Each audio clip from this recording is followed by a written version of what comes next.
ए भैया का भाई? त्रिलोकी नाथ हारा मशीन वाले कौनी कहती है उनका हारा मशीन?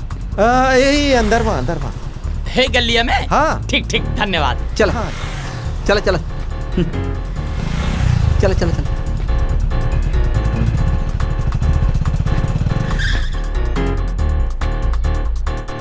अरे नंबर बा मोबाइल दा। यही पे लगाओ।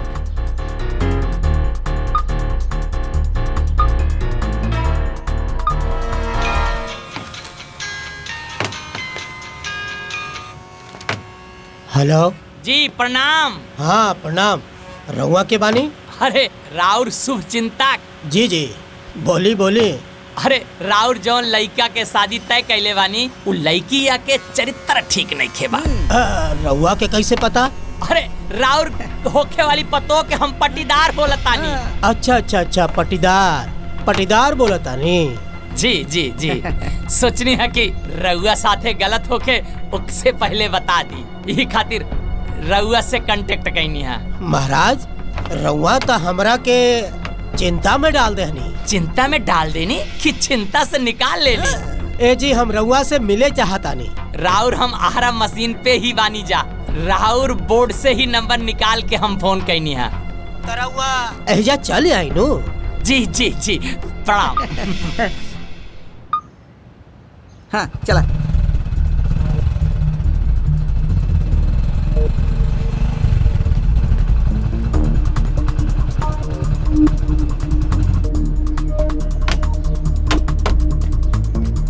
चला।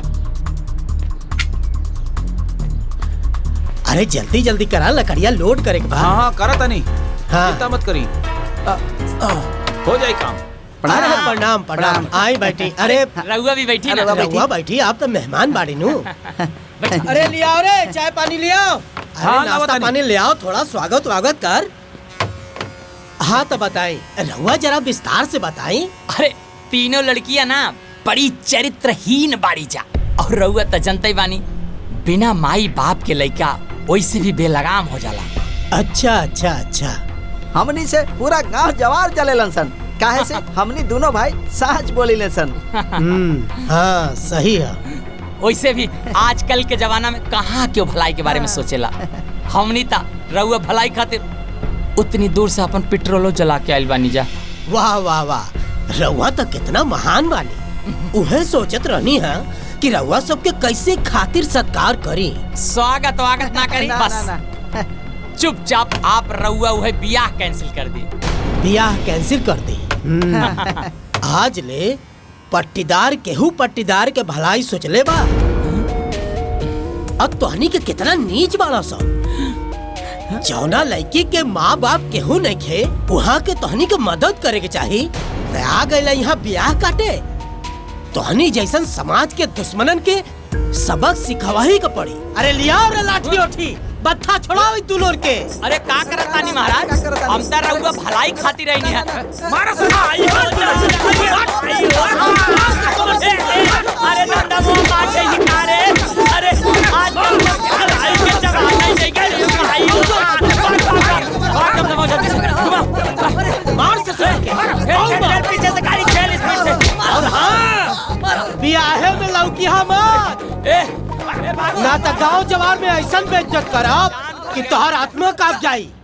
ये देखी। हाँ ई वाला ई कैसन बा देखी दीदी। एक ही अलग रखा। देख जया ठीक लागता। हमके ये चाहिए। नया स्टॉक आइल बा। वो वाला दिखाई, वो वाला। हाँ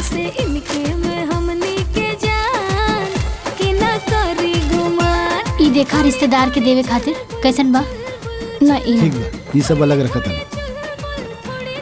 ई सब घरे भिजवा दे। ठीक ठीक बा, आदमी लेके घरे। हाँ।